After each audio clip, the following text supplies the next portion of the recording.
Shalom, Bapak Ibu Jemaat GKI Klasi Solo yang dikasihi Tuhan Yesus Kristus. Salam sejahtera untuk kita semua. Saat ini saya mengajak kita untuk merenungkan firman Tuhan melalui renungan Bina Iman GKI Klasi Solo. Hari Jumat tanggal 10 Januari tahun 2025. Firman Tuhan terambil dari Alkitab Perjanjian Baru, yaitu surat 1 Korintus pasal 2. Kita baca dari ayat 9 dan ayat 10. Sebelum kita merenungkannya, mari kita berdoa memohon bimbingan Roh Kudus. Kita berdoa. Terpujilah Engkau ya Allah, bimbinglah kami dengan Roh Kudus-Mu ketika kami membaca dan merenungkan firman-Mu, agar kami senantiasa memuliakan Engkau. Berfirmanlah ya Allah, karena kami telah siap mendengar. Di dalam Kristus kami berdoa. Amin.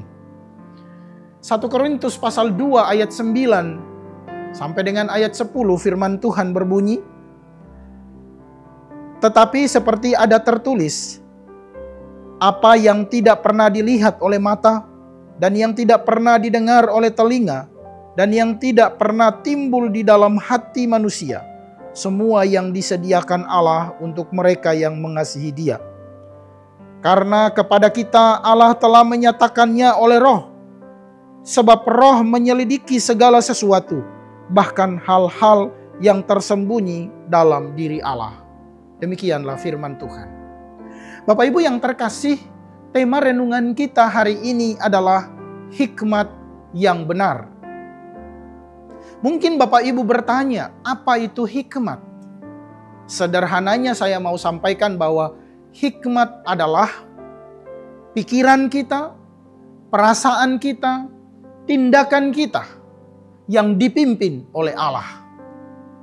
Maka di dalam pemahaman ini, saya mau katakan dua hal untuk kita. Yang pertama adalah memahami Allah harus dengan hikmat Allah.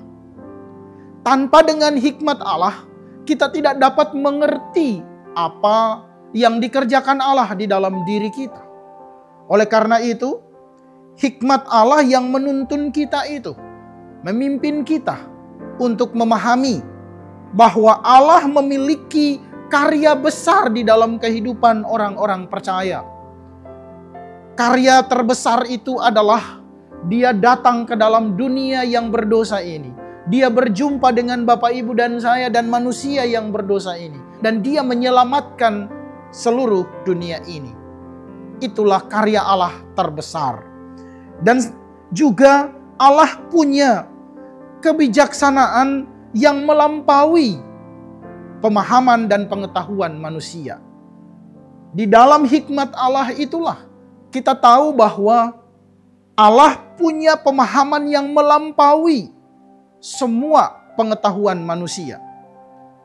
Dan selanjutnya di dalam hikmat Allah itu kita juga dapat merespon apa yang Allah kerjakan di dalam kehidupan kita.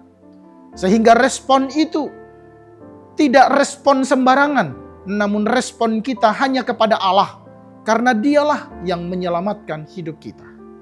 Yang kedua adalah untuk memiliki hikmat Allah, kita harus dipimpin oleh Roh.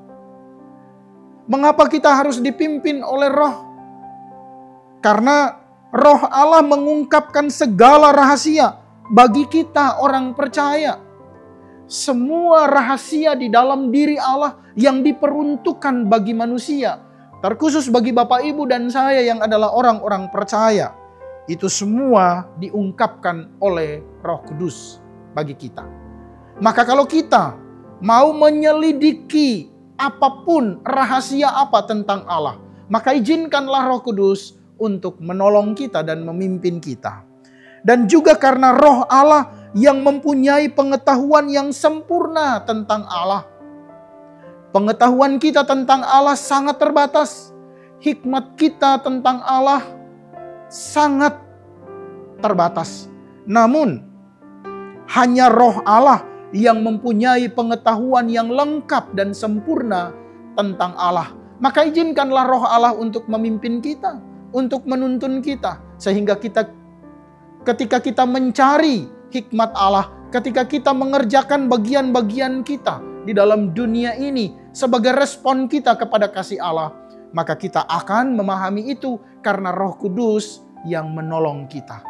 Bapak Ibu yang terkasih, sebagai gereja di dalam penata layanan kita, baik itu kesaksian, pelayanan, maupun persekutuan, kita harus menggunakan hikmat dari Allah dan izinkan Roh Kudus untuk menolong kita di dalam segala karya pelayanan kita, sehingga penata layanan gereja di tengah-tengah dunia ini senantiasa berkenan kepada Allah dan untuk menyelamatkan jiwa-jiwa bagi kemuliaan Tuhan. Tuhan memberkati kita. Amin. Mari kita berdoa. Terima kasih ya Allah, kasih setiamu menyertai kami. Kami boleh memahami kebenaran firman-Mu, dan kami mohon Roh Kudus tolong kami, sehingga kami dapat mengerjakannya di dalam kehidupan kami. Biarlah hikmat yang dari Tuhan itu terus memimpin kami, agar karya pelayanan kami senantiasa memuliakan Engkau. Berkati gereja-gereja di GKI Kelasi Solo, berkati pelayan-pelayan Tuhan dan juga jemaat di GKI Kelasi Solo. Dalam setiap pergumulan kami taruh di dalam kuasa-Mu ya Bapa. Di dalam nama Tuhan Yesus kami berdoa. Amin.